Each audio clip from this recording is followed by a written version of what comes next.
Hello, welcome to the webinar.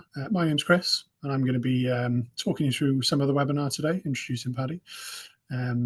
We are JTF Marketing, and we are going to be talking today about how to successfully scale your Marketo Engage execution. Just a little bit about us before we get into the meat of it. So here at JTF Marketing, we are marketing as automation experts. We live and breathe Marketo specifically, so we very much focus on that. And what we try to do is we try to really empower automation. So empower it within our own organization, but empower you to utilize it and maximize it to its best as well. We always try to do more. So a lot of people they just do the basics with the platform. So these webinars are really all about trying to get you to really push on and make the most of what Marketo can do, rather than just using it as a simple email out solution. And we love the challenge. So we get pretty complicated challenges come into our inbox every day. And we are proud to say that there aren't any marketing automation challenges that we haven't yet solved. We're a bronze Marketo Engage solution partner, so we're an official partner of Adobe, work really closely with them. And we work with some big companies across some real diverse industries as well. So every day at the moment, it's a different industry for me, which is really interesting, actually. What we're going to cover today is some of the things around how to scale your Marketo. So some of the things on how to make it easy to go from 1 to 100 to 100,000. So we're going to cover things around templates, around your operations processes, some reporting, and then how and when agencies can support in the specific process for that. We're going to do a Q&A at the end as well. So feel free to pop in any questions as you go along, but we'll prompt for that. And my colleague Paddy, also on the call, is going to be your main man for taking you through. So hello, Paddy. Hello, thanks, Chris. Thanks for the intro. Nice to see you all joining. Without further ado, we'll get going. And the first slide we've got here links, exactly to that slide that Chris was going through there in terms of what we're going to cover. And the flip side of that, and the most kind of important point really is what do we want to achieve from the things that we're gonna cover here. And you'll recognize a lot of those points there on the right hand side and think, yeah, save time. I could fancy a bit of that. Quality assurance, great. That's it's all those things that we all really need. And I think the real important point here is it's those things that we often don't get to. So scalability and consistency and quality assurance and standardization are all those lovely buzzwords that when we're all busy bees and we're stuck on that hamster wheel, are really difficult to mobilize. So let's try and see if we can use some of these points that we go throughout to try and solve some of those common issues that we all have. So the first one on the list was program templates. I'll make the assumption that everyone on the call is relatively comfortable with Marketo programs, what they are and what they do. But I think what you'll see on the right there is an example of some of these program templates that we suggest. And what we're really saying here is build these templated programs following as best a practice as we possibly can. And I say as you possibly can, not, everybody's use case is different. So best practice, inverted commas, may not necessarily be your best practice. So it's crucial that this is your best practice and these are your program templates. Program templates can, include a range of different assets and be a range of different program types. We've got in there local versus global assets, processes. It could be workflows. You can see some on the right there, you can see some triggered campaigns, some batch campaigns, various different program types. And of course, they can even be things like scoring or revenue model stage progressions. They're not limited to campaign sends. And they can be as simple as an email send program, or they can be as complex as some of let's say that webinar program that we've got there in the example that you can see, 9 or 10 campaigns within that. The last thing I would want to be doing is building that afresh every single time I run a webinar. So these best practices, it's very important to understand that these are your best practices, and these are the programs that you run regularly. So if there's something that's in, as I say, that kind of standard best practice program template suite that you don't use, well, then you don't need it. Let's customize these things to fit the bill for your business. And they can have multiple. It's not to say that you can only have one event program template. You could have 2 or 3 if you regularly reuse those two or three. So these are just solutions that are going to sit in your instance as a template that you can just clone, make a few little tweaks, and you're away at the races again. It's a case of minimizing that requirement to build every single time you run a campaign or build a program. So structured and ready to clone on the left there, and also integrated reporting are two, for me, sit into the same box around that standardization. So you'll know from working within Marketo yourself how easy it is to forget a single campaign. Off from that list of 9 or 10 there, wouldn't be difficult to forget one if you were to rebuild that every time. Or forget a naming convention because you're in a rush, and it doesn't really matter if I put the year at the start of the name, etc. So building these things out for me, setting the standard, and then integrating those reports or those crucial campaigns or those important assets into the program template so that they're there and ready and waiting when you come to clone it, really important. And then documentation of those program templates. It's often forgotten because it kind of sits at the end of the process. But when somebody new joins the business, or say somebody that's just not as well versed as yourself tries to create a program, the last thing we want is to say, here's this big long event program. You now need to go and unpick every single campaign, try and understand it, and then rebuild it. So we need the documentation to support those program templates so that somebody can pick the program template that is closest to the activity they want to run. They clone it, they fill in the blanks, they're following the documentation to make sure nothing's missed. And you're really just ticking off those boxes. And crucially, you're doing it at speed versus building these things every single time. Another kind of templating logic that you can use is around tokens. So there's an example on the left, and that's probably the simplest way of using tokens. The typical hi first name.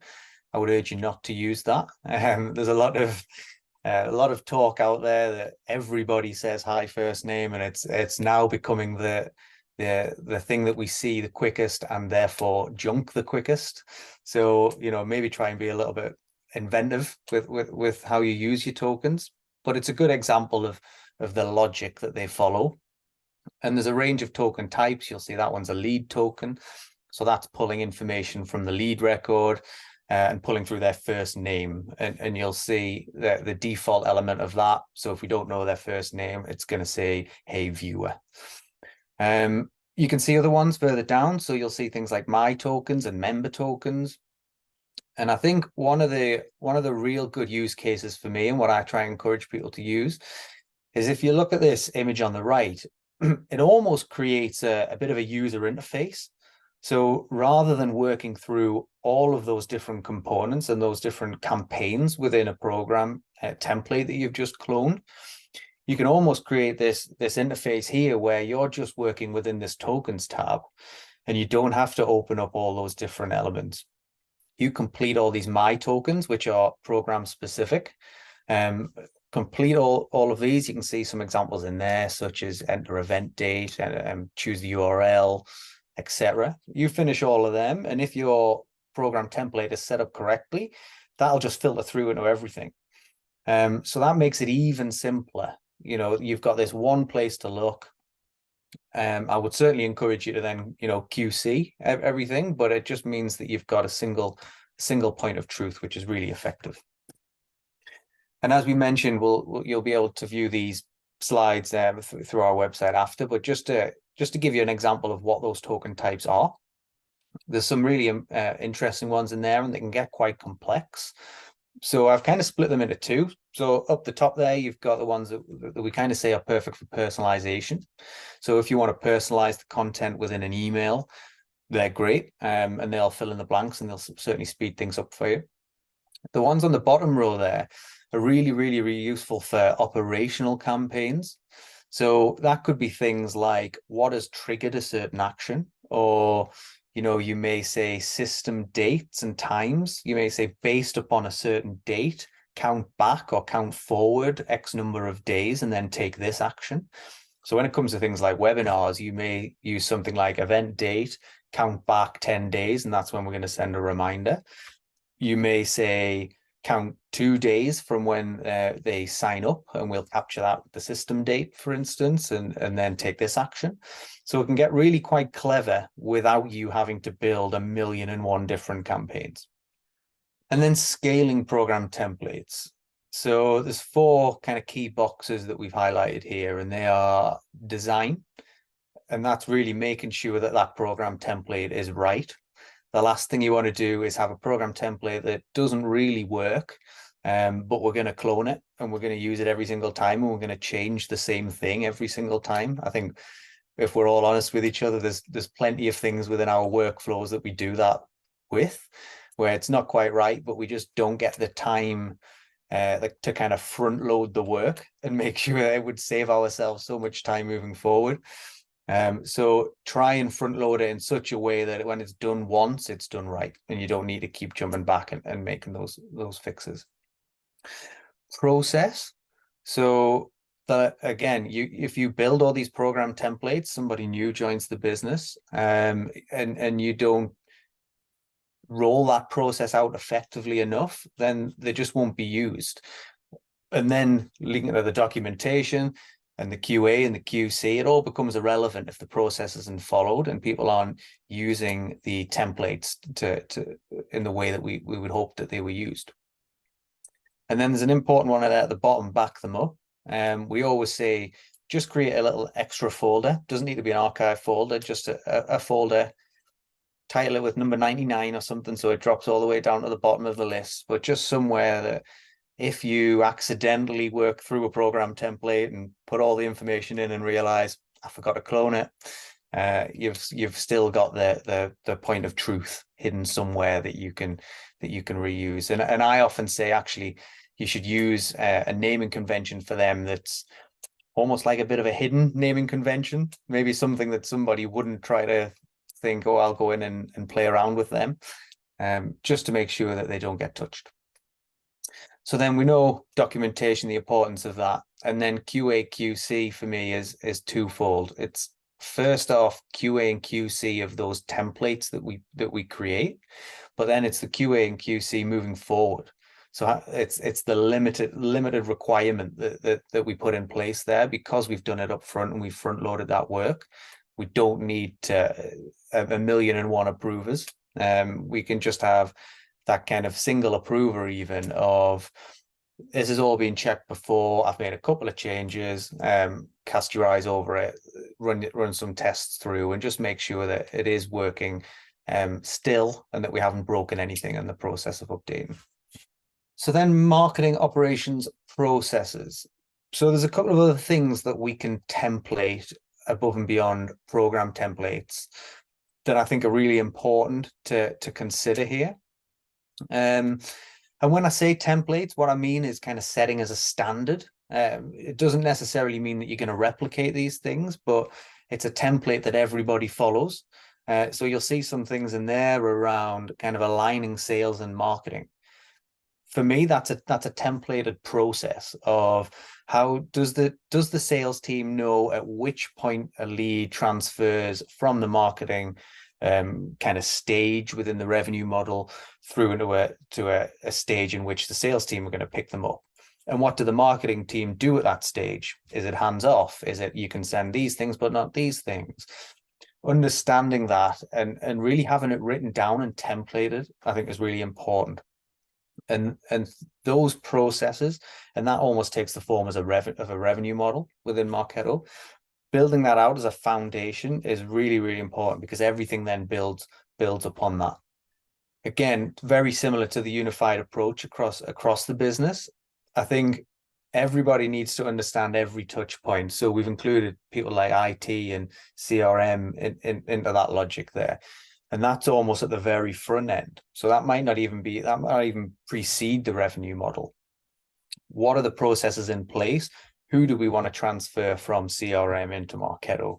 Who do we want to transfer back? At what point do we want to delete people?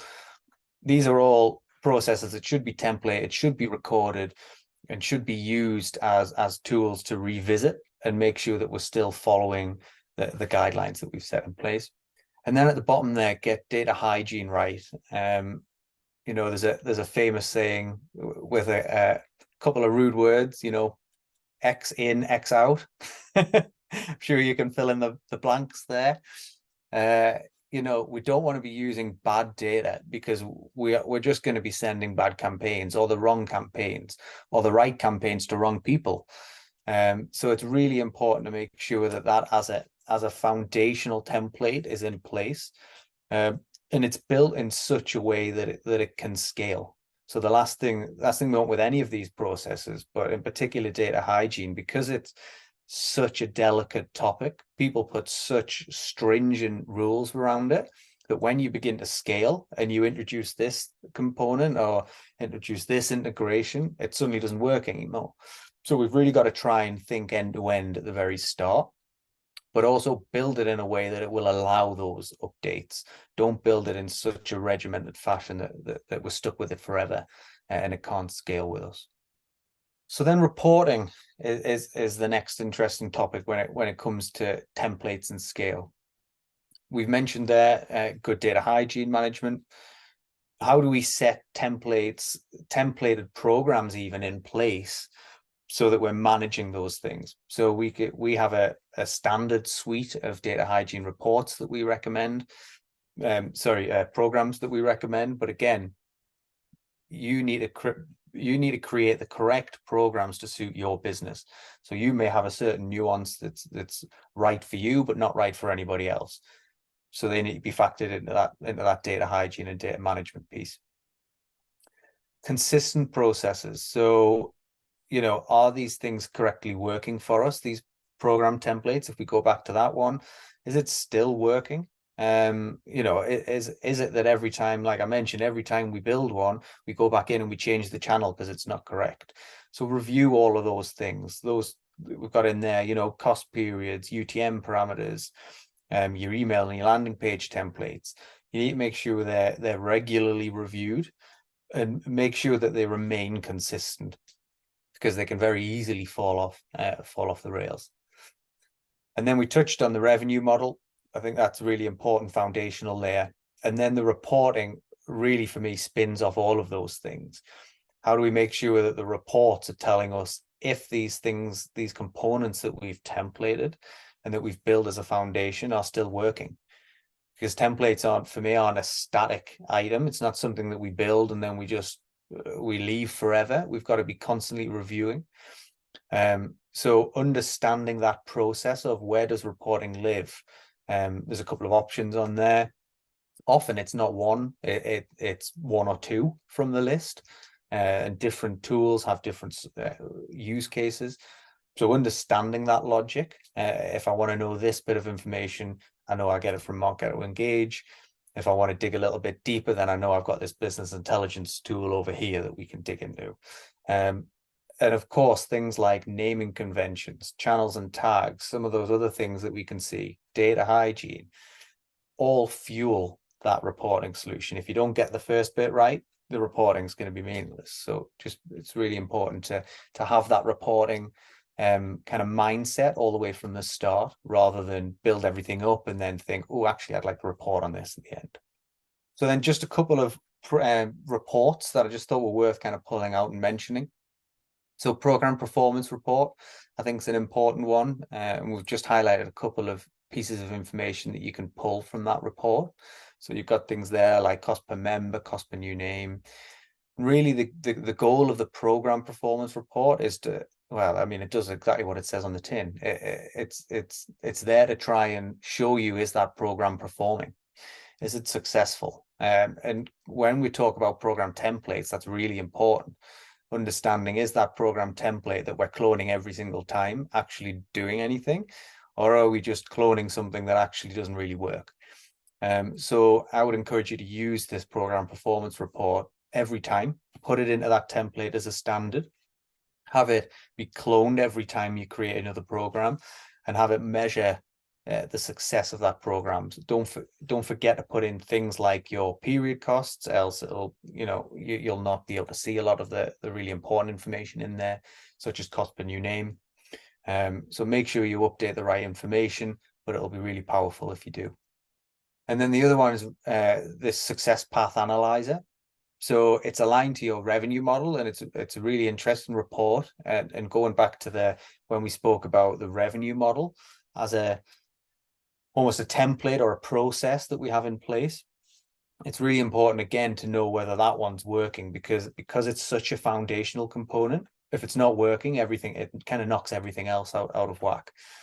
So just be really conscious. And us as a JTF team, we use our version of this constantly, just to go back to it and say, how many people are sitting in that specific stage, who's kind of stuck, who's been in that MQL stage but it's just never progressed, and why, and what that you can then jump back to things like the program performance report and email performance reports to understand, what if we sent these people, why are they not being triggered to make any progression.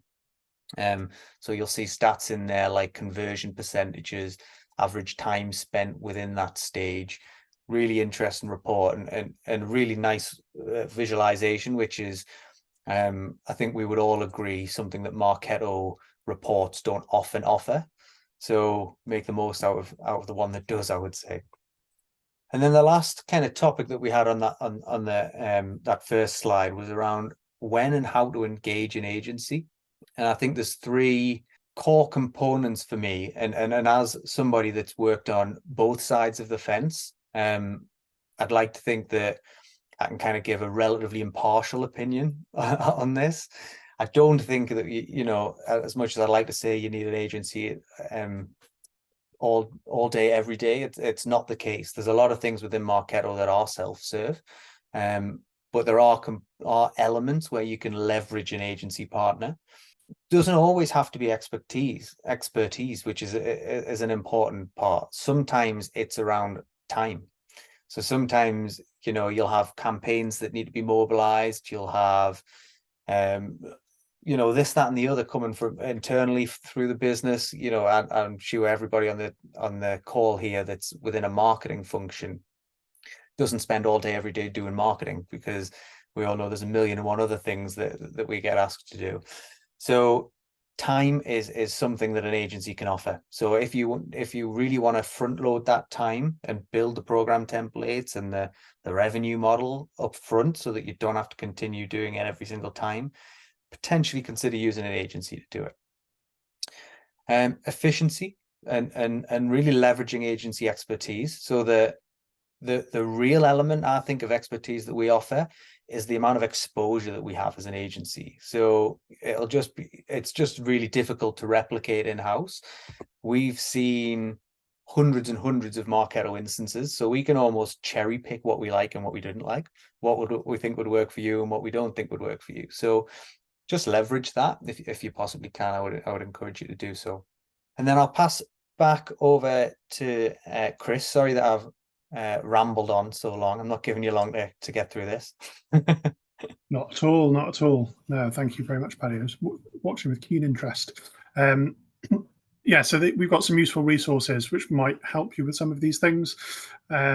So we've got a data management handbook for Marketo, is one of our most downloaded piece of content, actually. It's really, really interesting. So scan the QR code, that'll take you straight to be able to download that if you want. We also have a blog on revenue lifecycle modeling, which is something that Paddy, obviously, you touched on there. So if you want to read that, that'd be fantastic. We also have some training. So we have various different training courses, self-paced online training courses, which touch on quite a few different of the these topics. So particularly our expert course might help with some of these things around how to kind of set up those some of those things that we talked about, from revenue modeling to global tokens and things like that. Thank you so much, everyone, for joining us. If you do have any questions on anything that we've talked about today, please feel free to reach out. We are here to help. However, until next time, 2 weeks' time, we're going to have a very exciting webinar in 2 weeks' time. So watch out for that, and we'll see you then. Thank you. Thank you.